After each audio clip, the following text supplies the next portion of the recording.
Berlatar di tahun 1868 di kota kecil Black Creek, salah satu kota di Amerika Serikat yang sudah bertahun-tahun diterpa musim kemarau panjang, tepat setelah berakhirnya perang saudara yang berlangsung selama 3 tahun. Kondisi kemarau panjang ini pun dianggap sebuah bencana oleh warga kota Black Creek. Bahkan ada pula yang menganggap bahwa ini adalah sebuah kutukan akibat ulah sang wali kota yang memperlakukan warganya dengan sangat kejam, bahkan menindas dan menghukum mereka seenak jidatnya.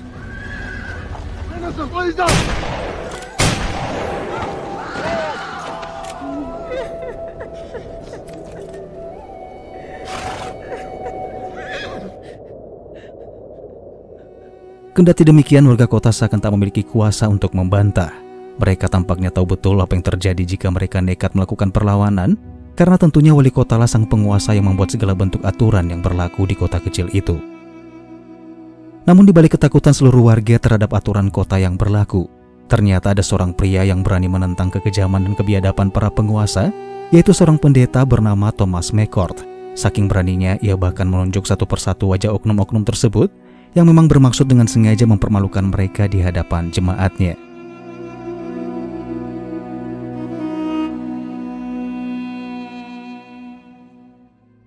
Hingga pada suatu malam berlokasi masih di dalam gereja, sebuah lokasi yang menjadi titik awal akan adanya peristiwa mengerikan dari sekian kisah yang pernah ada.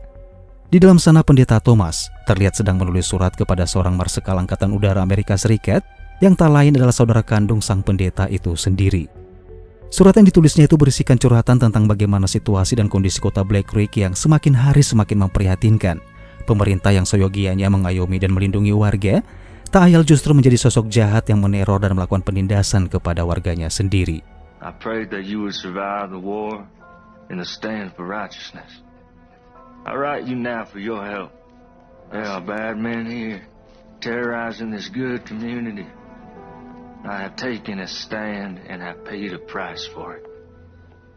Di tengah menyelesaikan isi suratnya, tiba-tiba Thomas dikagetkan dengan kedatangan seorang wanita bernama Nyonya Jenny, yang merupakan wanita simpanan seorang kaki tangan kepercayaan sang wali kota, di mana pria tersebut tak segan-segan menindas bahkan membunuh siapapun tanpa ampun, terlebih-lebih orang-orang yang telah merebut dan merendahkan martabatnya. Terlepas dari semua itu, Nyonya Jenny datang bertujuan ingin mendapatkan bimbingan spiritual dari sang pendeta. Kehidupan yang ia jalani sebagai wanita simpanan ternyata membuatnya lelah, sehingga ia ingin segera terlepas dari belenggu lingkaran setan yang semakin menjerumuskannya jatuh ke dalam dosa.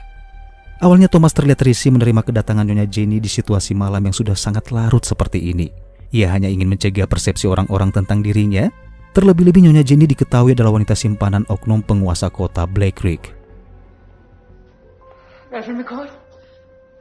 Well, it is rather late. I fear it may not be very proper. I want to quit this life.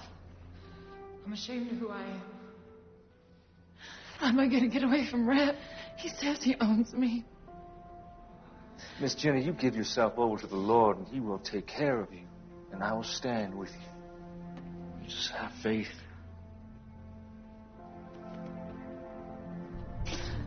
Pelukan Jenny yang mendarat dalam dekapan Thomas tentu saja membuat Thomas kaget dan merasa ngeri, karena tentu saja kebersamaannya dengan Jenny saat itu bukanlah di momen yang sangat tepat.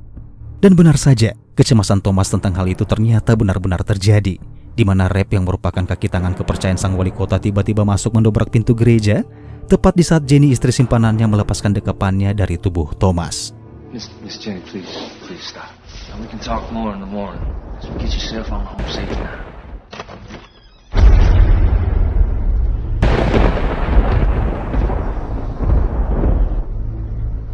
Well, ain't this a sight? Miss Jenny came for spiritual guidance. That's what you call it?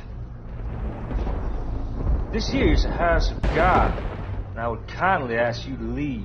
It's nothing. We was just talking, is all. Namun sayangnya Rep terlihat tidak menerima begitu saja klarifikasi yang diuraikan oleh Jenny. Hal itu terbukti di mana salah seorang anak buahnya mendaratkan pukulan gagang senjata tepat di bagian belakang kepala Thomas, hingga hal itu membuat Thomas pun tersungkur jatuh ke lantai. it! You don't know, Jenny. Baby, please, you don't... Get!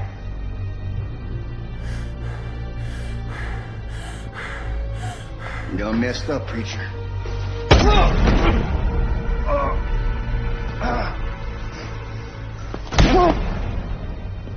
That was for me. You should play along. But no, you gotta be all high and mighty. Meskipun menyadari bahwa tak lama lagi kematian akan segera menjemputnya, ternyata hal itu tidak membuat Thomas takut sedikit pun, di mana ia justru mulai berdoa dan terus saja berdoa. Bahkan imannya semakin kokoh tak tergoyahkan ketika Rep mulai menumpahkan sebotol bensin ke pakaian Thomas untuk kemudian menyulutnya dengan sebatang korek api. I walk through the valley of the shadow of death. I will fear no evil, but thou art with me. And that was from the mayor. See you on the other side, Reverend.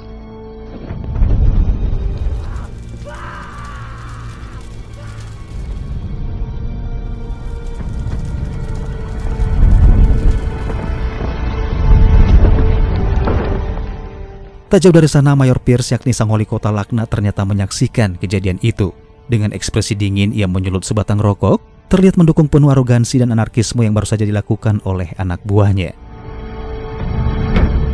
Dan inilah dia, Justice.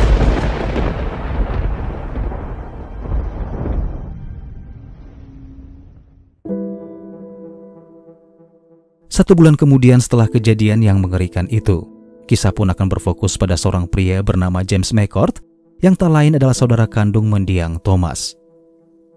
Saat ini Marshal James baru saja pulang dari medan perang. Ia menepati janjinya untuk mengunjungi Thomas tanpa tahu bahwa sebenarnya sang adik telah tewas dibantai oleh para penguasa laknat kota Black Creek.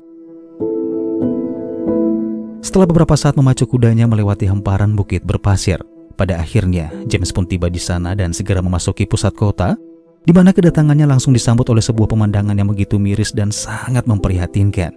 Ia menyaksikan seorang pemuda diseret ke tiang cambuk yang entah masalah apa yang sudah diperbuatnya, namun yang pastinya tak ada seorang pun di sana yang berani mencegah dan membela pemuda tersebut. Melihat hal itu, terkutuklah hati James untuk menolong.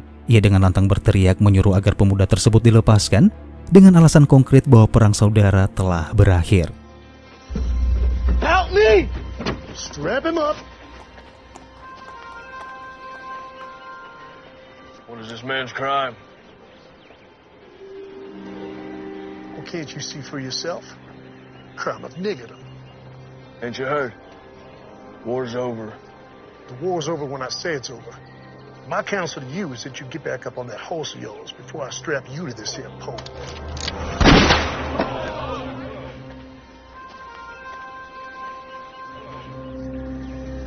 Untie the nigger. What's your name, son? Abraham, sir. You going home, Abraham. Thank you, son.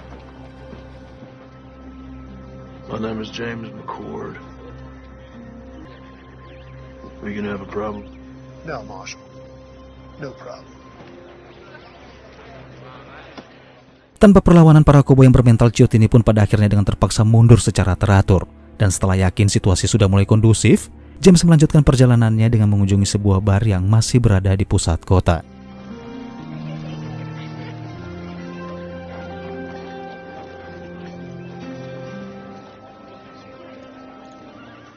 Di saat memasuki bar dan memesan segelas minuman, James diusili oleh dua preman sok jagoan yang berada tepat di sebelah kanan dan kirinya, yang secara terang-terangan salah seorang dari mereka meminta James untuk menyerahkan topi koboi yang sedang ia gunakan.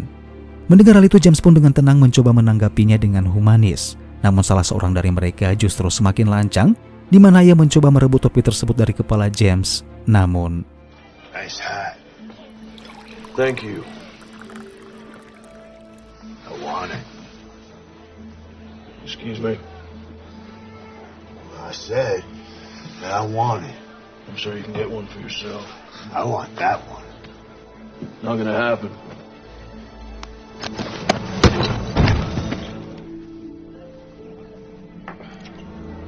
Unless you want to die for this hat, I suggest you pick up your friend and make it my drink.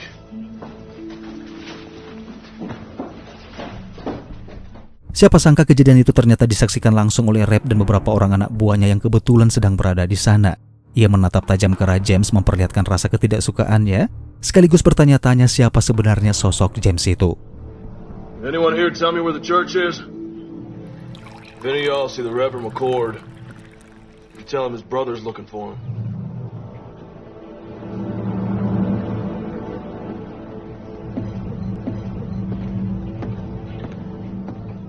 Dan saat itulah Rhett pada akhirnya mengetahui siapa sosok James sebenarnya. Wajahnya mulai sedikit berubah memperlihatkan kegelisahan tatkala sadar bahwa James adalah seorang marsekal Amerika Serikat. Kecemasannya itu pun menggiring langkah kakinya untuk segera bertemu dengan sang wali kota. Ia memberitahu sang wali kota bahwa James bukanlah orang sembarangan, di mana sepak terjangnya sebagai pemimpin tertinggi pasukan Angkatan Udara Amerika Serikat sudah pasti akan menjadi penghalang rencana mereka ke depannya, terlebih-lebih jika James tahu bahwa merekalah yang telah membunuh adiknya. Namun sang wali kota mencoba menenangkan Rhett, memintanya untuk tidak usah terlalu khawatir karena ia yakin bahwa James akan menduga bahwa kematian adiknya tersebut akibat insiden sebuah kecelakaan. Preacher's brother rode into town. And is a marshal. He's a U.S. Marshal.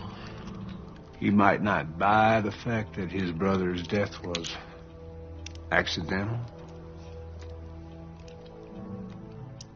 Sementara itu James berhasil tiba di lokasi puing-puing bangunan gereja yang hangus terbakar. Ia turun dari kudanya dan menghampiri seorang wanita bernama Melissa yang diketahui adalah seorang guru agama.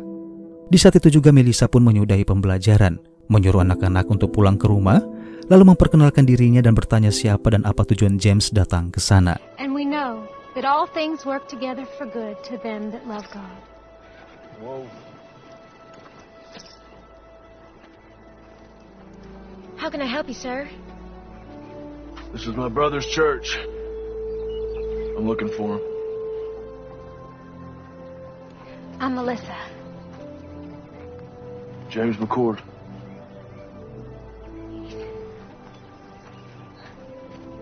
Let me take you to him. Dan ketika Melissa membawanya untuk bertemu dengan Thomas, betapa kagetnya James ketika Melissa justru membawanya ke sebuah makam dengan nisan kayu salib bertuliskan nama Thomas. Sehingga James pun akhirnya mengetahui bahwa adiknya itu ternyata telah meninggal sebulan yang lalu.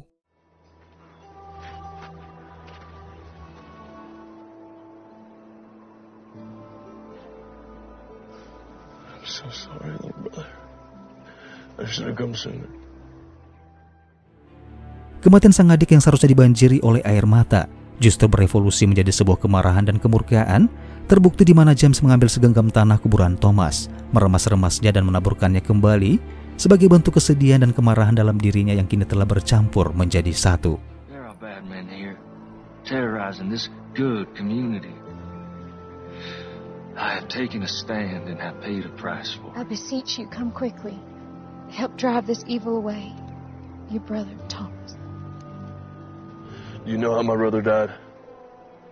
There are bad men in this town, and he did stand up against them. I will find out what happened to my brother. If there was foul play, someone will pay for it. Melissa yang cantik kemudian dengan berbaik hati menawarkan tumpangan kepada James untuk tinggal di sebuah pondok milik orang tuanya. Tanpa menolak kebaikan tersebut, James pun membawa Melissa naik ke kudanya dan berangkatlah mereka berdua menuju ke sana.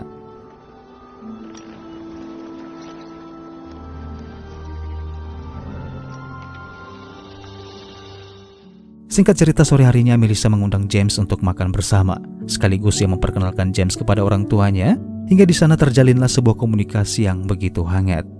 Tutur kata yang santun, dewasa dan penuh wibawa yang terpancar dalam diri James ternyata membuat ayah dan ibu Melissa terlihat begitu sangat menyukainya, sehingga di tengah-tengah obrolan mereka kerap menggoda Melissa sebagai isyarat bahwa mereka menginginkan James untuk menjadi jodoh putri mereka itu.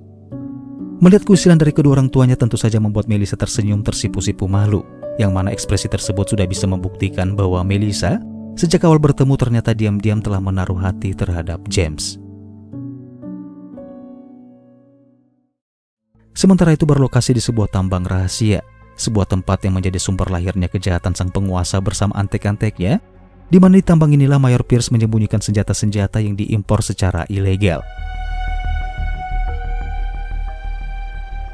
Di malam harinya Melissa menyerahkan sebuah kotak kepada James, di mana kotak itu bisa dipastikan adalah milik Thomas yang tanpa sengaja ditemukan oleh Melissa di bawah reruntuhan puing-puing bangunan gereja. After the fire, I found it in the embers.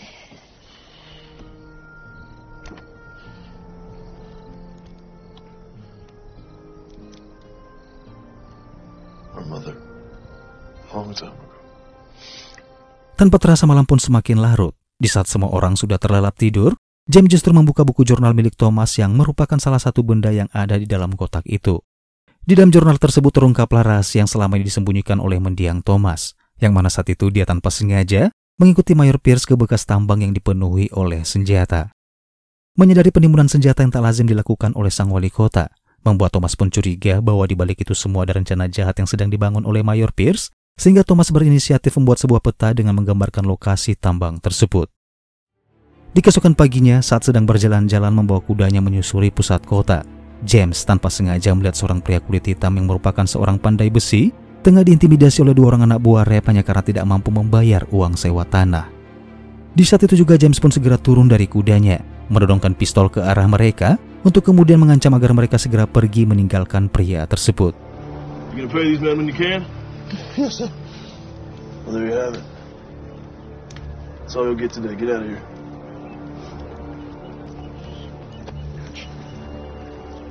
Namun bukannya pulang dan menyudahi kegiatan mereka, 2 orang anak buah Rep tersebut justru kembali mendatangi seorang wanita, memaksanya dengan kata-kata kasar agar segera membayar uang pajak.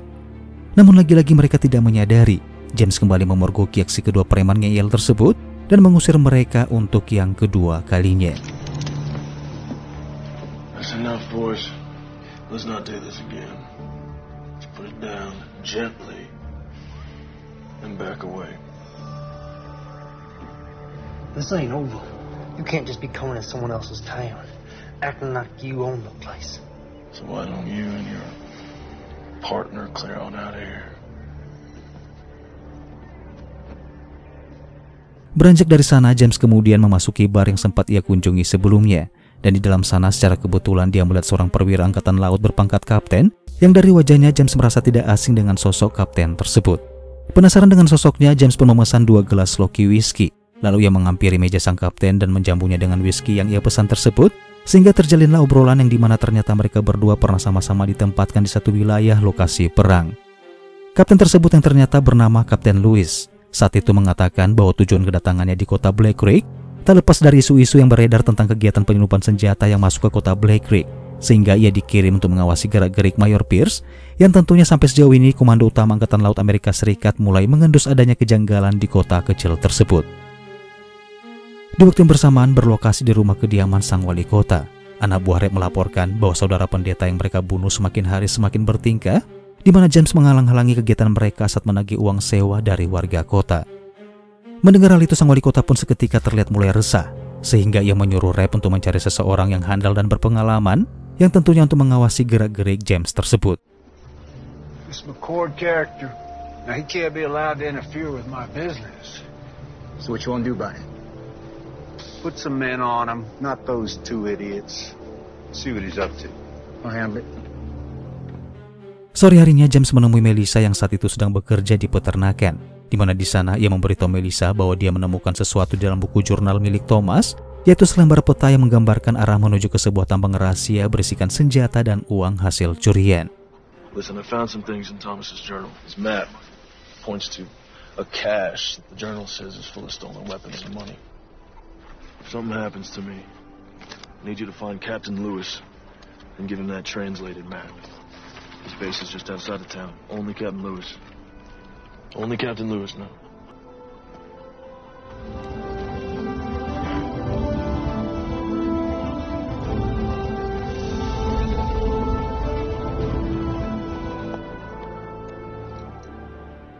Setelah menempuh perjalanan selama beberapa jam, pada akhirnya James berhasil menemukan tambang tersebut sesuai petunjuk dari peta, di mana tambang itu ternyata berada tepat di bawah kaki bukit. Saat masuk ke dalam, James menemukan sejumlah koin emas yang diduga adalah hasil curian.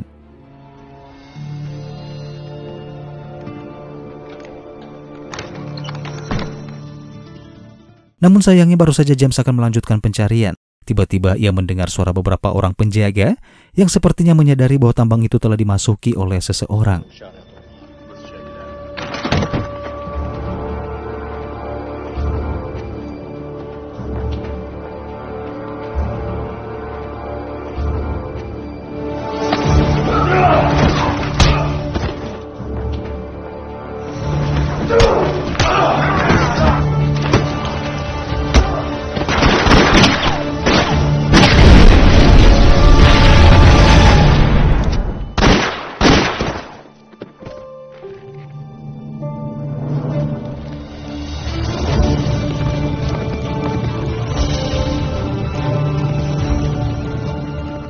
Tak butuh waktu lama ledakan di tambang yang menewaskan 2 penjaga itu pun diketahui oleh Rep, sehingga ia mendatangi Mayor Pierce untuk menyampaikan informasi tersebut, memberitahu sang wali kota bahwa pelakunya adalah James, saudara kandung pendeta yang mereka bunuh. Namun informasi yang disampaikan oleh Rep justru membuat sang wali kota semakin kesal. Ia terlihat begitu sangat marah karena tentu saja Rep dipekerjakan dan dibayar untuk melakukan sesuatu sesuai harapannya. I would call that completely useless information, wouldn't you? You're not educated. You're not an intelligent man. In fact, you're stupid. You are a stupid man. Yeah, I hear you. See, this ain't your town, son. You cannot offer me anything I cannot buy 100 times over. You understand? Dare presume to bite the hand that feeds you, lest you find yourself dying of starvation. Savvy?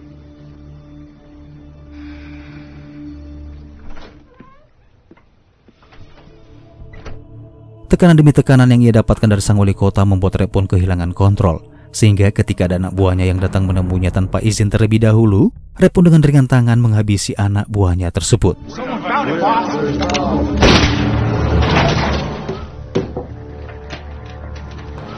Don't give me a goddamn headache.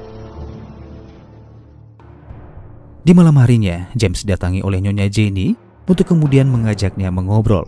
Namun James yang awalnya tidak tertarik pada akhirnya merespon ketika Jenny mengatakan bahwa dia ingin menyampaikan sesuatu tentang Thomas mendiang adiknya tersebut. Kemudian diajaklah James masuk menuju ke arah kandang kuda. Dan setibanya di sana, James pun mendesak Jenny untuk menyampaikan apa yang ingin ia sampaikan. Namun sial, justru inilah yang terjadi. Here it comes now.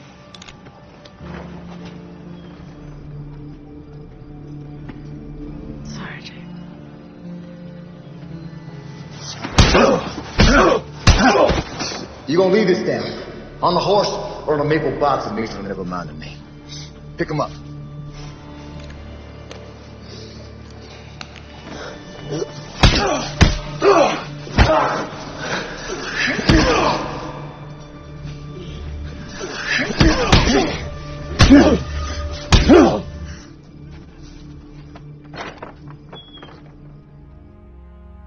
Entah sudah berapa lama James tak sadarkan diri di dalam kandang kuda.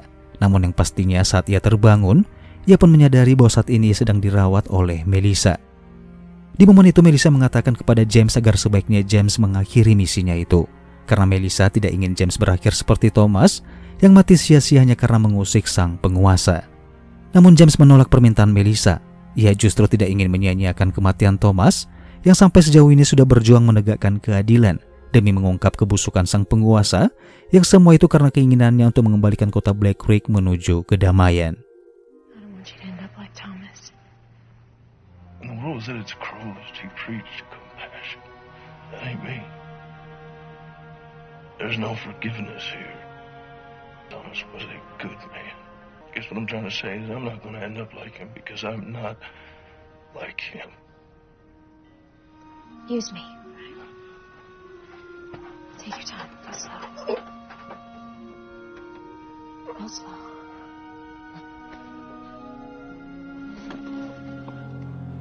Di waktu yang bersamaan di kediaman sang penguasa, Rep mengatakan kepada Mayor Pierce bahwa selama James masih berkeliaran di kota Black Creek, bisa dipastikan situasi mereka akan semakin terancam bahaya. Oleh karena itu Rep mencoba memberikan solusi agar James sebaiknya dilenyapkan saja. Namun sang wali kota menolak karena hal tersebut justru akan mengundang kecurigaan Satuan Komando Angkatan Laut yang notabene James adalah seorang marsekal Amerika Serikat yang memiliki kedudukan solid dalam kesatuannya.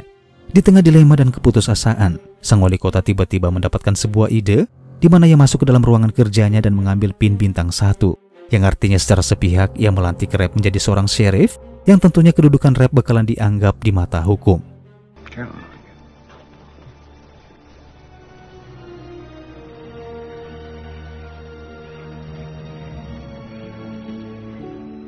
Tanpa terasa waktu pun terus berlalu. Seiring berjalannya waktu, benih-benih cinta antara James dan Melissa pun semakin tumbuh, layaknya bunga-bunga yang sedang mekar di musim semi. Namun di tengah kemesraan, James dan Melissa pun seketika kaget ketika Rep dan komplotannya tiba-tiba muncul menodongkan senjata, di mana tepat di depan Melissa, Rep memfitnah James menuduhnya telah melakukan pemerkosaan terhadap Nyonya Jenny, bahkan juga memfitnah mendiang Thomas telah melakukan hal yang sama. But you were under arrest for the attempted rape of one Miss Jenny Post. There is no way. Melissa, are you suggesting that because Miss Jenny used to be a prostitute, that makes it okay? She never said that, and I didn't touch her. You did all sorts of things to her that even my delicate ears can't handle. Come to think on it, your brother, the scum sucker that he was, he tried the same thing. Runs in the family, I guess. Now you're going to jail. Time up. Kedudukan Rapp yang saat ini sudah berstatus seorang sheriff membuatnya dengan mudah melakukan penangkapan terhadap James. Bahkan James sendiri tak mampu mengelak atas tuduhan tersebut. Tangannya pun diikat lalu diseret bak kantong plastik berisikan sampah, lalu diikat di tiang cambuk untuk dipermalukan di tengah-tengah kerumunan warga kota.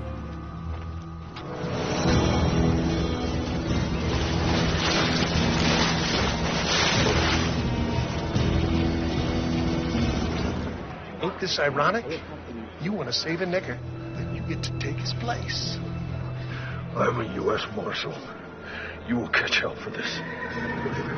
Oh my, this is a sad thing. Ready, boy?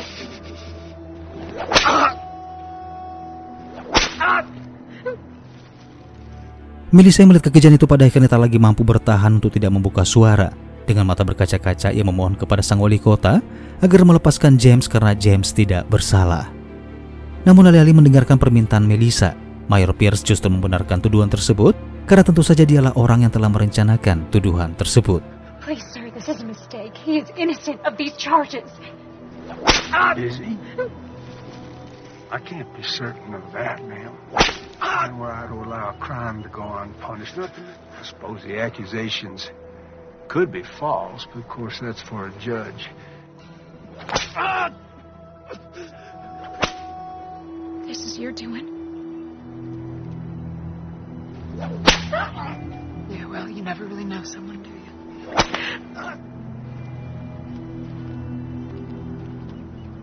I've never noticed before what a beautiful woman at my side. Sementara itu Nyonya Jenny terlihat menyesali perbuatannya karena fakta sebenarnya ia terpaksa memfitnah James atas desakan dan paksaan dari sang penguasa. Sehingga saat itu juga ia memutuskan untuk kabur dan meninggalkan kota kecil Black Creek. Namun sial, rencananya itu diketahui oleh Rapp yang tentu saja terlihat begitu sangat marah, sehingga tanpa rasa empati ia dengan keji menghabisi Jenny saat itu juga.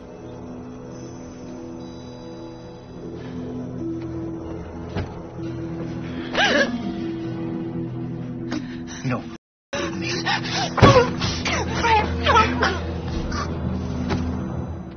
Di waktu yang hampir bersamaan, ikatan pada tangan James pun pada akhirnya dilepaskan. James terjatuh tak berdaya di pelukan Melissa, lalu kembali diseret dan dimasukkan ke dalam sel penjara. Perasaan Melissa pun seakan hancur berkeping-keping. Pria tampan yang baru saja mengisi ruang-ruang kosong dalam hatinya, kini harus merasakan kebiadaban sang penguasa kota. Dengan kondisi yang sangat rapuh, Melissa mendatangi dan memohon kepada ayahnya untuk mengeluarkan James dari penjara. Namun sang ayah menolak permintaan putri sematawayangnya tersebut karena menolong James sama halnya melawan sang penguasa. Namun Melissa terus saja memohon dan memohon kepada sang ayah, membuat sang ayah pada akhirnya tak tega, sehingga di keesokan paginya ia mengumpulkan sebagian dari warga, meminta mereka untuk datang berkumpul di dekat sebuah gereja tua untuk membicarakan sesuatu hal yang penting demi kemajuan kehidupan warga kota Black Creek. Sampai akhirnya musyawarah pun digelar di lokasi yang sudah ditentukan. Musyawarah tersebut dipimpin langsung oleh Melissa, yang secara langsung membuka pola pikir warga yang selama ini hanya bisa diam pasrah diperlakukan secara tidak manusiawi oleh para penindas, di mana Mayor Pierce sebagai wali kota sedang merencanakan sesuatu yang jahat, yaitu berniat menyihir wilayah tersebut menjadi republik baru sekaligus menjatuhkan kepemimpinan presiden. Aksi Melissa itu ternyata menumbuhkan keberanian dan rasa percaya diri warga. Hati mereka pun terketuk seolah-olah baru saja terbangun dari tidur panjang yang melelahkan, sehingga detik itu juga mereka memutuskan untuk menghentikan penindasan yang selama ini telah direnggut oleh sang penguasa. I'm not gonna be a slave again. I moved out west with my boy to start a new life as free men. It ain't been easy, but it's damn sure better than it was. Count me in. Thank you, Benjamin. It's time we take a stand. Let's get those sons of bitches.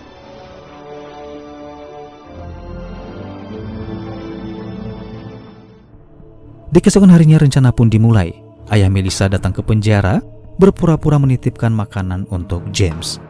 Anak buah Rapp yang berjaga sudah pasti tidak percaya begitu saja. Sehingga ketika ayah Melissa disuruh untuk mengeluarkan isi kantong berisikan makanan tersebut, saat itu juga inilah yang terjadi. What you got in the bag? Daughter Melissa put together some things for the marshal. You do it nice and slow, like. Yes. Boiled eggs. Put it all back in the sack there and hand it over. Oh, she didn't. What? Put this big old gun in here. You back it up right now. Give me the damn key! Informasi kekacauan yang terjadi di penjara itu pun pada akhirnya terdengar oleh Mayor Pierce dan juga Reb. Sehingga tanpa berlama-lama, Mayor Pierce dengan segera menyuruh Reb untuk datang ke sana sebelum warga mengeluarkan James dari penjara. Get on down in that jail before they break the marshal out. Won't be that easy without these. Just get on down there. Di waktu yang bersamaan, ayah Melissa mengalami kendala mengeluarkan James dari sel tersebut, di mana kunci ternyata dipegang oleh Reb, sehingga seorang warga berkulit hitam bernama Benjamin memutuskan untuk mengakalinya dengan membobol paksa lubang kunci tersebut. Tepat di saat pintu sel berhasil terbuka, Reb dan komplotannya baru saja tiba di depan gedung penjara, sehingga ketika James dan yang lainnya akan segera keluar membuka pintu, Reb dan komplotannya yang sedang berjaga di luar sana, saat itu juga melepaskan tembakan hingga...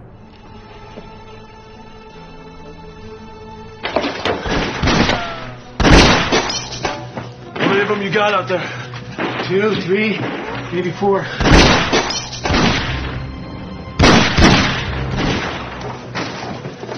Stay here, we're dead. I'll draw this line. When I open that door, you guys run like hell. Unload everything you got.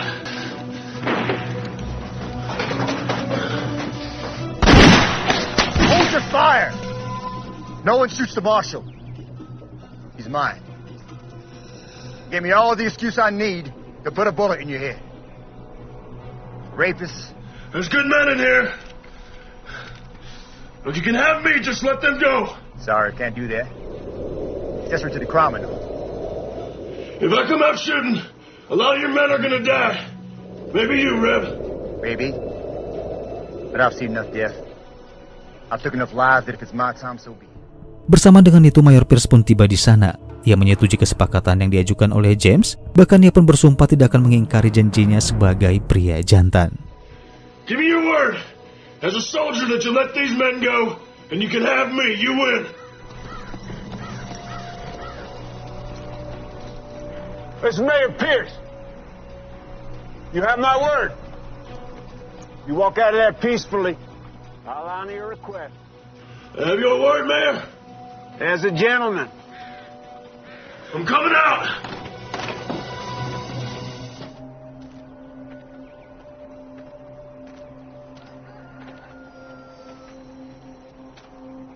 Drop your rifle. Undo your belt strap. Drop it to the floor. Namun semua di luar dugaan. Reb tiba-tiba mengatakan sesuatu yang tidak pantas tentang Thomas adiknya, sehingga hal itu tentu saja membuat James seketika mengamuk dan... Your brother was brave, like you, like a sow, as he burned to death.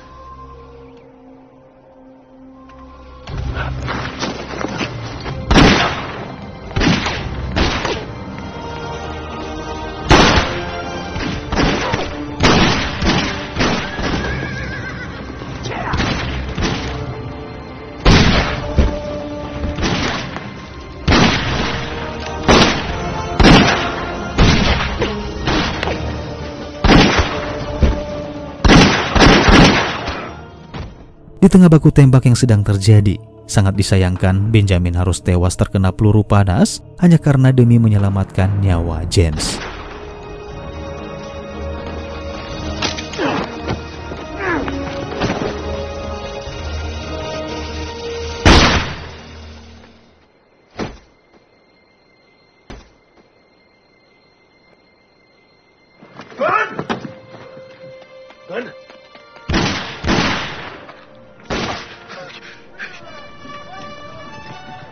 Di saat semua itu terjadi, tiba-tiba Kapten Lewis dan pasukannya tiba di lokasi. Ia datang ke sana setelah dimintai tolong oleh Melissa untuk membantu membebaskan James dan mengungkap rencana jahat Mayor Pierce dan antek-anteknya.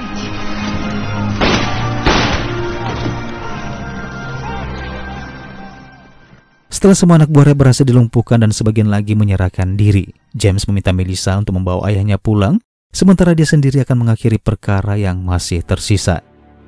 James dengan segera pamit meninggalkan Melissa dan ayahnya, lalu menghampiri Kapten Lewis yang saat itu memberitahunya bahwa Mayor Pierce dan Rep tiba-tiba menghilang entah kemana. Mendengar hal itu, James pun memberikan peta lokasi tambang rahasia kepada Lewis untuk kemudian memintanya untuk datang ke sana karena James yakin bahwa Mayor Pierce bersembunyi di tambang tersebut. Setelah mereka berpisah, James pun mendatangi bekas gereja yang merupakan lokasi titik awal penyebab kekacauan itu terjadi. Dan benar saja, James melihat Rep sedang duduk di tangga kayu memegang sebilah pisau sangkur. Di saat itu juga Rep pun bangkit berdiri, yang mana ia masih saja memperlihatkan style dan sikap arogan. Bahkan dengan wajah tengilnya ia kembali menghina Thomas, membuat James dengan terpaksa membungkam mulutnya dengan memberikan surprise hentakan peluru panas.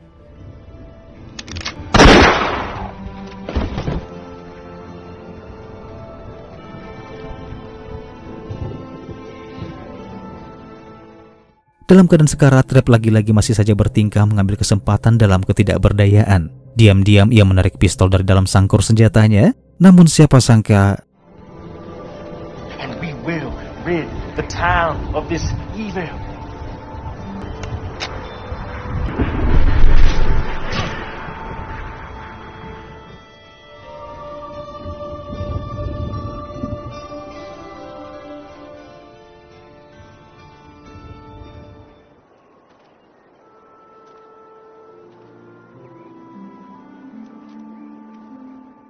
Sementara itu di lokasi tambang, Mayor Pierce berjalan menopang tubuhnya yang ringkih, memasuki gudang penyimpanan senjata, mengambil beberapa keping koin emas, dan berencana untuk segera kabur. Namun ia tidak menyadari, saat akan keluar dari sana langkahnya dicegah oleh Kapten Lewis, yang meskipun ia sempat mencoba melakukan perlawanan, namun pada akhirnya ia pun dilumpuhkan, lalu dibawa untuk mempertanggungjawabkan perbuatannya di mata hukum. Setelah mengunjungi makam Thomas, James kemudian memacu kudanya menuju rumah Melissa. Dari balik jendela, Melissa tersenyum bahagia menyambut Thomas pulang dengan selamat.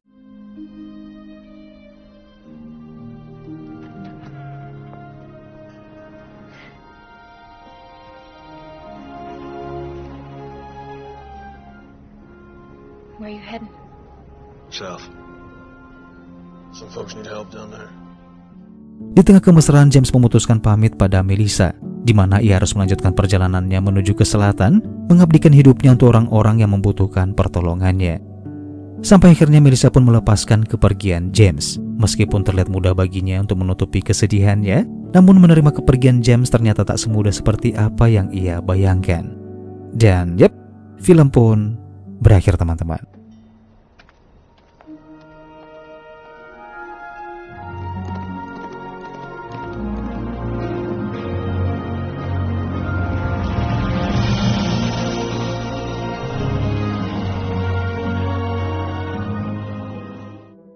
Baiklah teman-teman, sampai di sini dulu aja perjumpaan kita di alur cerita film kali ini.